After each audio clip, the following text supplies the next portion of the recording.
Em um mundo antigo onde a esperança muitas vezes se perdia nas sombras do desconhecido e da opressão, vivia Uzá, um homem mencionado na Bíblia no Antigo Testamento.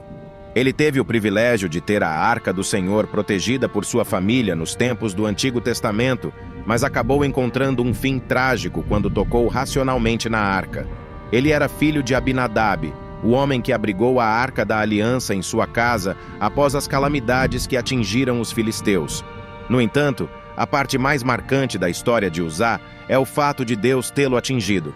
Entendo que dizer que Deus feriu ou matou alguém pode soar estranho para aqueles que esquecem que Deus é o doador da vida.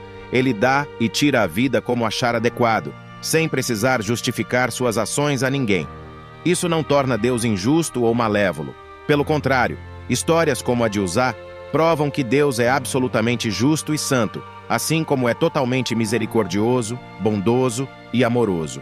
Um atributo divino não nega o outro. No entanto, a severidade do julgamento de Deus contra Uzá levanta muitas questões, e algumas pessoas sentem que a punição de Deus a Uzá foi desproporcional.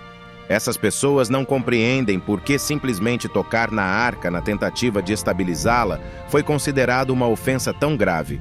Além disso, algumas se perguntam por que Uzá morreu ao tocar na arca, enquanto os filisteus haviam feito o mesmo anteriormente, e não há menção na Bíblia de que algum deles tenha sido imediatamente atingido. Se você tem dúvidas sobre essa história, assista a este vídeo até o final para aprender sobre Uzá na Bíblia e entender por que ele foi punido por Deus. Como mencionado anteriormente, Uzá era filho de um homem chamado Abinadab. De acordo com o texto bíblico, Uzá também tinha 2 irmãos, Eleazar e Oiô, sendo este último presente durante o incidente que custou a vida de Uzá. Alguns estudiosos argumentam que talvez Uzá e Oiô não fossem especificamente filhos de Abinadab, mas seus descendentes, possivelmente seus netos. No entanto, para entender a história de Uzá, precisamos retroceder um pouco na história bíblica, até a época dos juízes de Israel. A Bíblia relata que antes do período de liderança do profeta Samuel, a nação era julgada pelo sumo sacerdote Eli. No entanto, Eli não se destacou como pai, tendo 2 filhos, Ofni e Finéias, que agiram de maneira perversa entre o povo de Deus.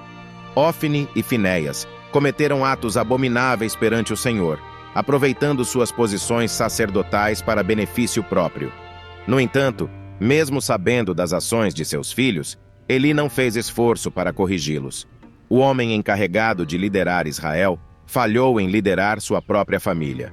Devido à negligência de Eli, o juízo divino caiu sobre sua família e a nação. Um dia, durante uma batalha contra os filisteus, os sacerdotes ímpios levaram a Arca da Aliança para o campo de batalha, confiantes de que a presença da arca garantiria a vitória para Israel. No entanto, a situação tomou um rumo trágico. A Arca da Aliança foi capturada pelos filisteus, e ambos, Ofni e Finéias, foram mortos. Na época, o sumo sacerdote Eli, ao ouvir a terrível notícia da batalha e da perda da arca, ele caiu de sua cadeira e morreu. Os filisteus então levaram a Arca da Aliança para suas cidades, mas foram punidos pelo Senhor.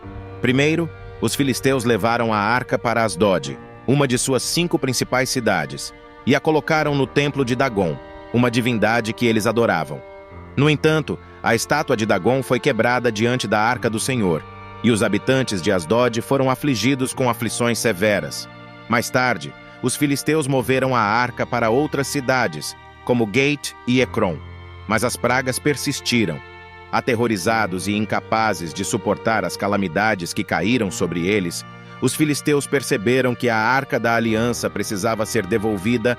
A Arca da Aliança permaneceu com os filisteus por 7 meses antes de ser enviada para a cidade fronteiriça de Bet-Semes. Em Bet-Semes, a arca também foi tratada de maneira imprópria, levando à morte de muitos homens daquela cidade pelo Senhor.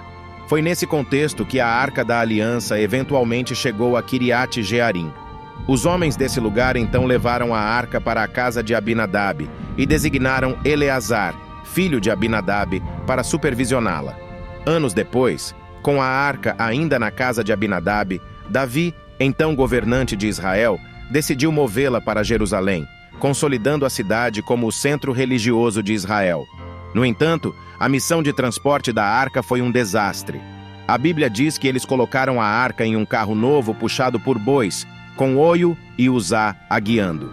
Inicialmente, o transporte da arca foi acompanhado por uma caravana festiva em homenagem ao Senhor, até que ocorreu um evento fatídico. Conforme a caravana se aproximava da eira de Nacon, os bois parecem ter tropeçado ou se movido, fazendo com que a arca se inclinasse. Uzá, instintivamente, estendeu a mão para estabilizar a arca, e a ira de Deus foi inflamada. Como resultado, Deus feriu Uzá, e ele morreu ao lado da Arca da Aliança. Assim, aquele lugar foi chamado de Perez Uzá, refletindo o surto de Deus contra Uzá. Ele temeu o Senhor e interrompeu a jornada da arca para Jerusalém. A arca foi então levada para a casa de um homem chamado Obed-Edom, onde permaneceu por 3 meses. Apesar de tudo isso, muitas pessoas ainda estão perplexas quanto ao motivo pelo qual Uzá foi ferido ao tocar na arca. Afirma que Uzá morreu devido à sua irreverência ao manusear a arca. Já que a tinha em sua casa por tanto tempo, Uzá foi negligente e desrespeitou a santidade da arca, que simbolizava a presença de Deus entre seu povo. Além disso, eles transportaram a arca de maneira contrária às instruções de Deus. Deus ordenou que os coatitas, uma família levítica da qual também vinha a linhagem sacerdotal, carregassem a arca em seus ombros. No entanto, eles estavam transportando a arca em um carro de bois, semelhante ao que os filisteus haviam feito. Essencialmente, o povo escolhido por Deus estava tratando a arca, a representação máxima da presença de Deus durante o Antigo Testamento, da mesma maneira que as nações pagãs. Muitos se perguntam por que Uzá foi morto por tocar na arca, enquanto os filisteus, que a haviam capturado anteriormente, não foram imediatamente punidos da mesma forma. Na verdade, Deus permitiu que os filisteus levassem a arca como um julgamento contra Israel. Além disso, Deus queria mostrar seu poder entre as nações estrangeiras. Enquanto a arca estava com os filisteus, eles enfrentaram vastas calamidades, e sua divindade principal, Dagom, foi humilhada diante da arca do Senhor. A situação de Uzá foi diferente. Sua família havia sido a guardiã da arca por anos, presumivelmente sendo levitas. Parece lógico supor que Uzá conhecia as ordenanças de Deus sobre o transporte da arca. Portanto, quando a arca finalmente estava sendo movida para Jerusalém, destinada a se tornar o centro de adoração a Deus em Israel, aqueles responsáveis ignoraram os mandamentos de Deus, tentando transportar a arca à sua maneira. Assim, o castigo de Uzá serviu a um propósito pedagógico, mostrando que os assuntos de Deus não podem ser tratados de maneira descuidada. A história de Uzá proporciona uma profunda compreensão da imutável santidade de Deus e do respeito exigido por sua presença divina.